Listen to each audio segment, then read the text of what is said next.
নমস্কার, আশা করি তোমরা প্রত্যেকেই ভালো আছো, আমিও ভালো আছি। আমার নাম কল্পনা মণ্ডল। তবে আমার ভিডিওটা স্কিপ করবে না, স্কিপ না করে সম্পূর্ণ ভিডিওটা দেখতে দেবে। আমি কোথায় এলাম, কি অবস্থা, কোথায় এলাম, মনে হয় মাঠ হয়ে গেছে, নদীটা শুকিয়ে মাঠ ধুনে শুকিয়ে কি অবস্থা, গরু ছাগল বেঁধে জল নেই, শুকিয়ে গেছে। বন্ধুরা দেখেন কি অবস্থা, তবে দিদি ভাইরা দাদা ভাইরা দেখেন কি অবস্থা, নদীতে শুকিয়ে এত জল নেই। সেই নদীর মাঝখানটা এসে পড়ছি, এখানে তো নামাই যেত না, আমাদের বাড়ির সামনে নদীটা, কিন্তু আজকে দেখতেছি যে গেছে নদীটা। চারপাশটা দেখো, পাশে কি করছে, নদীর উপরে উপরে ধান করছে, ধানের জমি। আবার কত গরু ছাগল বাঁধছে, কারণ বাঁধবে তো, একদম জল নেই, জল একদম শুকিয়ে শেষ। তার জন্য ধান করছে, পাট করছে, কত সুন্দর সুন্দর ধানগুলো তো কত সুন্দর পাকছে, ধানগুলো একদম পাকিয়ে গেছে। হাঁস দেখা যাচ্ছে, হাঁসগুলো জলের জন্য কিরকম লাগিয়ে দিচ্ছে, জল কোথাও পাচ্ছি না। গরু দুটো কি অবস্থা, জলের জন্য মনে হয় কাজ মানে জল একটু খাবে, জল না খেয়ে কি খাইতেছে, খানা খাইতেছে। এখানে তো জল নেই। আর ওই পাশে দেখতেছি, ওই পাশটা একদম ধানের ধান হয়ে জন্য এইরকম অবস্থা। মানে আমরা যে এই মাছটা, আমরা কত লোক মাছ খাইতো এই নদীর থেকে।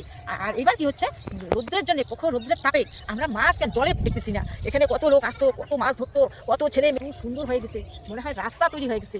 জল নেই, সেই জন্য তো রাস্তা তৈরি হয়েছে। এই রাস্তা দিয়ে কোথায় যাওয়া যাবে, একদম ওই পারে যাওয়া যাবে। ওই পারে তো একদম বাগানে বাগান, 4-5টা বাগান।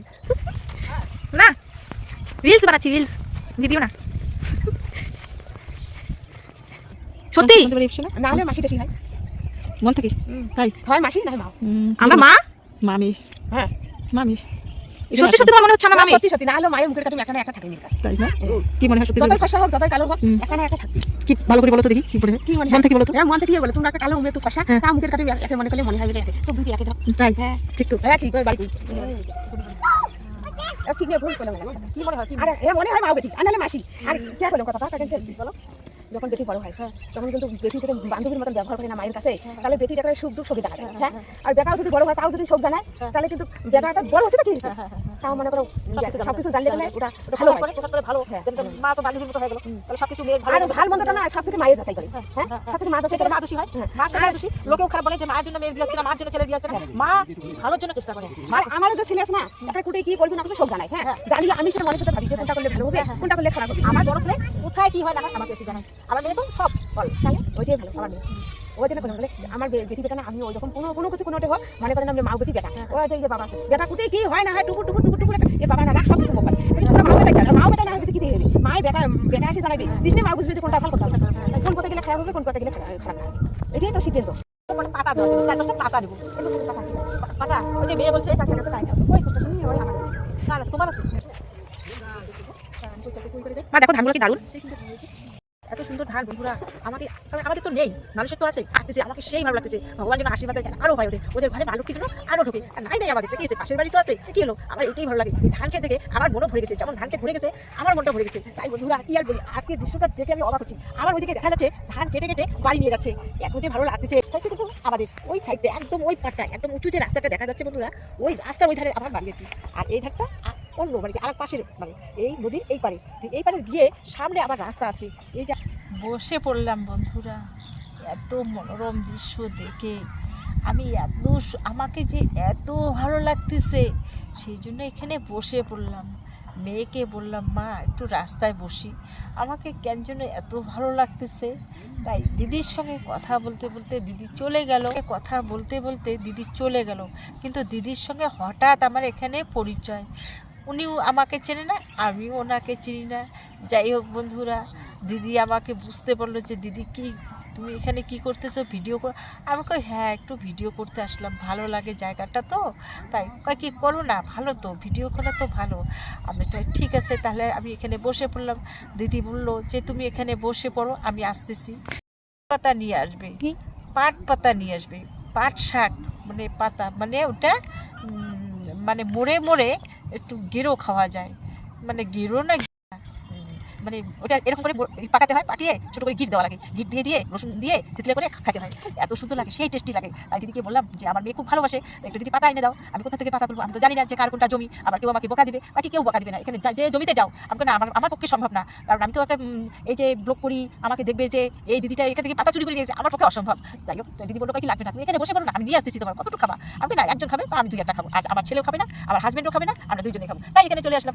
নদীর মাঝখানটা দেখে এত ভালো লাগছে, নদীর মাঝখানটা ওই পার একটা আমাদের বাড়ি এই তো এই যে একটা মেয়ে দেখা যাচ্ছে, ওই মেয়েটা আমাদের ওই জায়গায় মেয়ে হবে, কত সুন্দর লাগতেছে মেয়েটা। আমাকে দেখে ওই মেয়েটা যদি আমাকে ফলো করতো, ঠিক ও সাইকেল দিয়ে এখানে এসে পড়তো, কিন্তু মেয়েটা আসে নাই। মেয়েটা আমাকে দেখতে পেলে আর মেয়েটা বুঝতে পারি নাই যে আমি এখানে এসে পড়ছি। তাই বন্ধুরা কি বলছি, এত ভালো ভালো জায়গায় তোমরাও এরকম পেলে না খুব খুশি মনে থাকবে। আমাকে তো আজকে সেই ভালো লাগছে। আমি কোনো দিন এখানে এসে পড়ি নাই, আজকে দিদির সঙ্গে, দিদি ভাইদের সঙ্গে, ভাইয়ের সঙ্গে, বোনদের সঙ্গে একটু কথা বলার জন্য আমি কোথায় রাস্তায় এসে পড়ছি। আমি মানে হাসি বেরোচ্ছে যে আমার মেয়ে বলে যে মা তুমি তো জীবনে এখানে আসো না, আজকে কেন আমাকে ডেকে নিয়ে আসলে। আমি কই জানিস না মা, আমাকে কি ভালো লাগতেছে, আজকের আবহাওয়াটা অন্যরকম না, ওয়েদারটা তো ভালোর জন্য, সেই জন্য এখানে।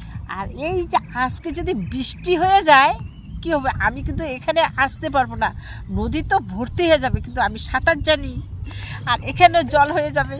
আমি যে সাঁতার জানি, আমি যে সাঁতার জানি বন্ধুরা, আমার সাঁতার দেখলে অবাক হয়ে যাবে। আমি সাঁতারটা দেখে দিব একদিন, জলটা নদীর হোক, আমি সাঁতারটা দেখে দিব। ঠিক আছে, জল হোক, বৃষ্টি আশা করি যে আকাশ থেকে বৃষ্টিটা নামুক, এই জল ভর্তি হয়ে যাক। আমি এই সালাতে সাঁতার এমন দিব না, আবার আমি ভিডিওতে দেখাবো, আমার ব্লগে দেখাবো। আজকে জল হোক না, তো জল আজকে হলে নদীটা কিন্তু পড়বে না। আমি কিন্তু কথা দিচ্ছি, আমি সাঁতার দেখাবই।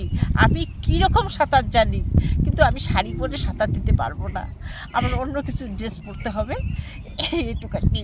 আমি অন্য ড্রেস পরে সাঁতারটা দেখাবো। কবে যে এই জলটা ভর্তি হবে আমি এইটুকুর আশায় আছি। আমি সাঁতার যতদিন দেখাবো না ততদিন আমার মনের শান্তি নেই। আমরা ওগুলো মেলা কিছু দিই। তাই কী কী দাও?